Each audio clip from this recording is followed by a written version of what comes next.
So in this video, I want to talk about two very important concepts, outlining and flowing. And I want to talk about these because I think they're going to be helpful to you in general as you're delivering and developing speeches. Outlining you're probably familiar with, so you've been probably outlining for a long time. It's basically just preparing a speech in a hierarchical structure. This can take various forms, but it's just putting the claims and evidence, the claims and support in some type of order. Now, outlining has really strong benefits for speaking. So to begin with, an outline allows you to carefully plan out what you're going to say. It gives you that type of control. But also putting your key concepts in an outline format focuses in on their relationship. So it makes it easier to see if the claims are subordinate to the thesis. It makes it easier to see if the support is actually irrelevant to the point at hand. And an outline can also set you up for good performance. So if you have to write out a speech, if you have to manuscript it, that's rare, but it happens. If you have to do that, an outline's a first great step because it gets the logic of the speech in order. But most of the speeches that you do are probably extemporized, meaning you have your notes there, but the words are generated for the most part at the moment of speaking, kind of more like what we do in a conversation. And an outline here is essential. So you can plan out the speech carefully, practice it with the outline, get a really strong sense for what you want to do in that speech, but then when it comes time to deliver it, you can just stand up there and talk to the audience. And that's generally less nerve-wracking, and it lends itself to better delivery anyway. So that's outlining. Flowing is really just the flip side of outlining. So flowing is taking notes on a speech in an outline format. Now, why would you flow? Well, flowing is very useful as an evaluative and analytical tool because it allows you as a listener to track where the speaker is clear, where they're unclear, where the argument's strong, maybe where the argument is weak. So in essence, we outline our speeches and we flow the speeches of others. And I think both of these work together to help you better prepare and analyze speeches. So what we're going to do now is we're going to watch a sample speaker, and you'll see a split screen here. And on one side is going to be the speaker doing a sample key point speech. This is just a student who volunteered to help me out. And on the other side, you'll see my flow of that speech. So that's my ugly hand and my terrible handwriting. Apologies in advance. But you're going to see how I'm listening to this speech, how I'm flowing this speech.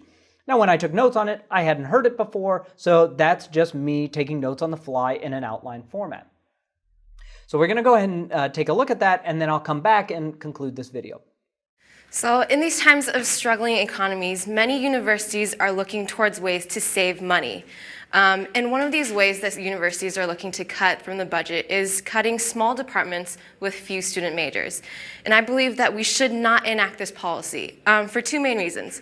Firstly, because it is harmful for students, and secondly, because it doesn't guarantee savings. But first, let me go into why this policy would be harmful for students. Well, firstly, it would hinder student interest. If a student's passion and future career goal is dance, and the department is cut, well, that student can no longer pursue their career option. And so it is harmful for students who already know what they may want to be pursuing, which may be more unique fields of opportunity. The second reason why this policy would be harmful for students is because it does not cater to post-university goals.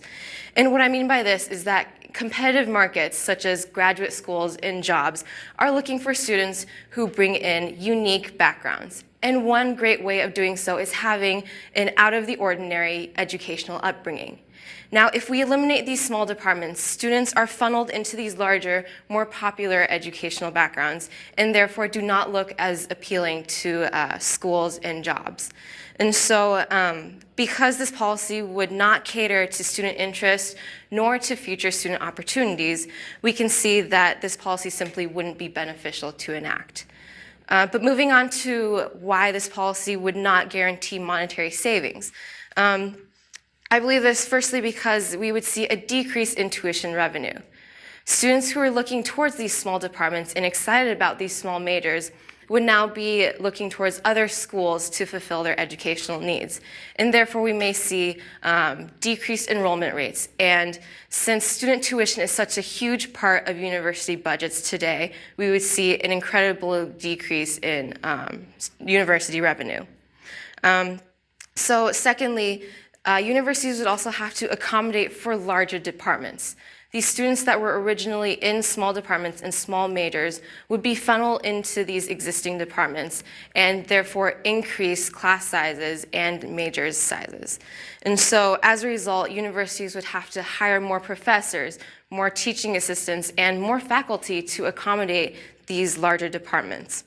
And so because of this and this increased need in the university budget, we wouldn't necessarily see monetary savings. And so because we would see a decrease in tuition revenues and an increased need for accommodating larger departments, we can see that enacting this policy would not necessarily save money. And so in conclusion, universities need to find a better way to save money. Cutting these small departments and small majors simply isn't a beneficial option for anyone. Firstly, because it is harmful for students, and secondly, because it does not guarantee savings. So that was my flow of the speech. I imagine your flow would look more or less the same. There's an old saying in competitive debate: when you stop flowing, you start losing.